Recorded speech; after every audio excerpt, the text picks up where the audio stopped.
Salam sejahtera disampaikan kepada segenap saudara-saudara dimanapun Anda berada. Kiranya Anda semua berada dalam keadaan sehat dan senantiasa dalam pemeliharaan Tuhan. Renungan kali ini mengangkat tema kemerdekaan dalam Kristus. Bacaan terambil dari Roma 6 ayat 18. Kemerdekaan adalah sesuatu yang didambakan oleh banyak orang. Bukan saja oleh individu, tetapi oleh bangsa-bangsa yang terjajah. Mereka merindukan untuk merdeka.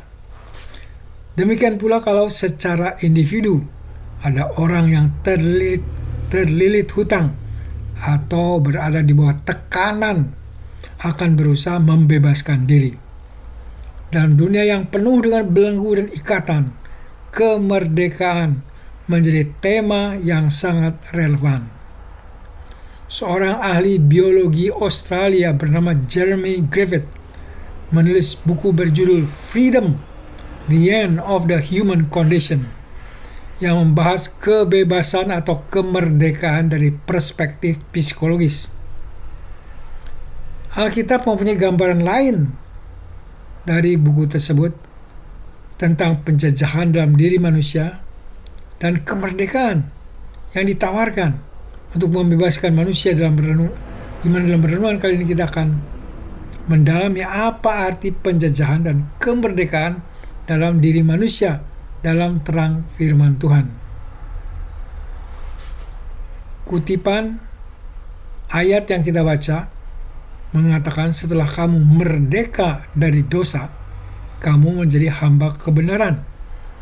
Ayat ini berakar pada perikop Roma pasal 6 yang berbicara tentang manusia yang dikuasai dosa, manusia yang menjadi hamba dosa, diperbudak dosa. Ini bukan gambaran pesimis tentang manusia, tetapi menampilkan suatu keadaan yang sebenarnya dari sudut pandang Tuhan. Perikop ini tidak membiarkan keadaan menyedihkan ini tanpa solusi. Solusi terhadap keadaan manusia yang dijajah dosa adalah berita gembira bahwa masalah dosa manusia diatasi dengan kematian dan kebangkitan Yesus. Bagi siapa saja yang percaya kepada Yesus sebagai juru selamat, menerima karya kematian dan kebangkitannya, maka diperhitungkan orang-orang yang percaya tersebut ikut mengalami kematian bersama Kristus di salib. Dengan kematian bersama Kristus, maka segala perbuatan-perbuatan dosa diampuni. Dan melalui ikut mati dalam Kristus, kita dilepaskan dari kuasa cengkraman dosa. Kemudian melalui kebangkitan Kristus, kita dibangkitkan menjadi manusia baru. Berarti kita menjadi manusia yang merdeka.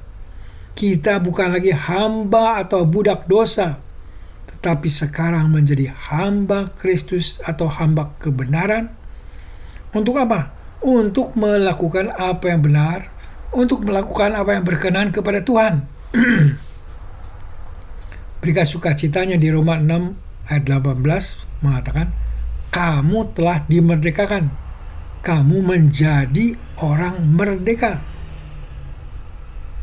Ada sebuah kisah dari Nicky Cruz, di mana Nicky adalah salah satu contoh nyata bagaimana kuasa Kristus membebaskan seseorang dari dosa dan kuasa dosa. Nicky Cruz dulunya adalah pemimpin geng yang kejam di New York City. Ia hidup dalam kekerasan, ia hidup dalam kecanduan narkoba.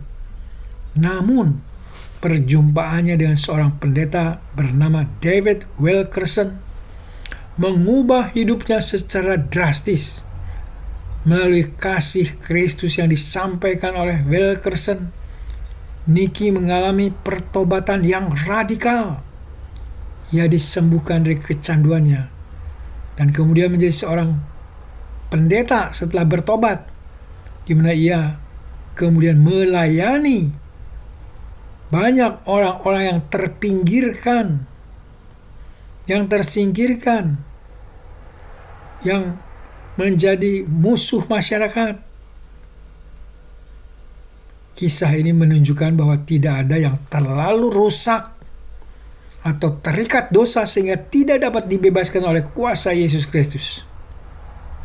Saudara-saudara yang kekasih, hari ini kita telah merenungkan tema yang sangat penting dalam perjalanan iman kita, yaitu kemerdekaan dalam Kristus. Dalam tema ini terkandung juga pemahaman bahwa tokoh utamanya adalah Yesus Sang Pembebas. Yesus adalah Sang Pembebas yang hidup dan berkarya bukan saja pada masa lalu, tetapi juga pada masa kini dan juga pada masa yang akan datang. Yesus tidak saja menjadi pembebas di masa lalu, tetapi masih aktif bekerja di masa kini. Ketika kita membawa masalah kita kepadanya, Dia sanggup membebaskan kita dari belenggu apapun. Apakah itu kecanduan, kehancuran hubungan, atau rasa putus asa. Firman Tuhan berkata dalam Yohanes 8 ayat 36, "Jadi apabila anak itu memerdekakan kamu, kamu pun benar-benar merdeka."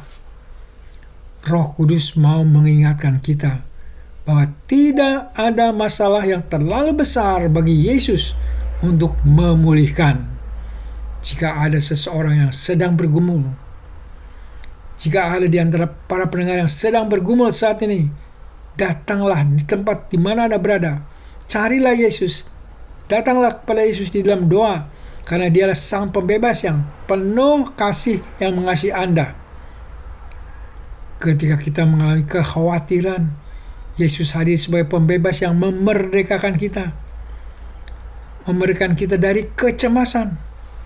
Ketika kita berjuang dengan luka-luka masa lalu, Yesus hadir sebagai pembebas yang membawa kesembuhan. Ketika kita terjerat oleh pola pikir yang merusak atau kebiasaan-kebiasaan buruk, Yesus hadir sebagai pembebas yang memberi kekuatan untuk berubah. Saudara-saudara yang kekasih, hari ini mari kita mensyukuri kemerdekaan yang telah diberikan kepada kita di dalam Kristus. Tetapi lebih dari itu, mari kita buka hati kita untuk mengalami karya pembebasan Yesus yang aktif dan berkelanjutan di dalam kehidupan kita ini. Marilah kita mengundang Yesus Sang Pembebas untuk hadir, untuk berkarya senantiasa dalam setiap aspek kehidupan kita. Mintalah kepadanya untuk membebaskan kita dari segala sesuatu yang masih menjadi belenggu-belenggu dalam kehidupan kita. Dan biarkan kemerdekaan yang dikerjakan Kristus mengalir melalui kita, juga untuk membebaskan orang lain yang terikat, yang tertindas oleh dosa dan rubah-rubah ikatan. Yesus Sang Pembebas bukan saja dialami oleh kita, tetapi dialami oleh orang lain ketika itu disaksikan kepada orang-orang lain. Amin. Mari kita berdoa. Allah Bapa, terima kasih untuk pengutusan Tuhan Yesus, Sang Pembebas dari dosa, Sang Pembebas dari hukuman dan si iblis.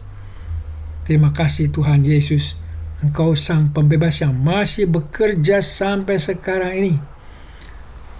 Dalam kesempatan ini hamba berdoa untuk saudara-saudara pendengar yang sedang sakit dan dalam pencobaan.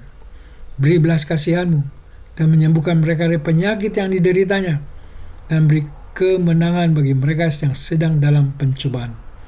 Bapa yang baik, kiranya Engkau mau mendengar dan mengabulkan doa kami yang kami naikkan hanya dalam nama Tuhan kami Yesus Kristus, Tuhan Juru Selamat kami yang hidup. Amin.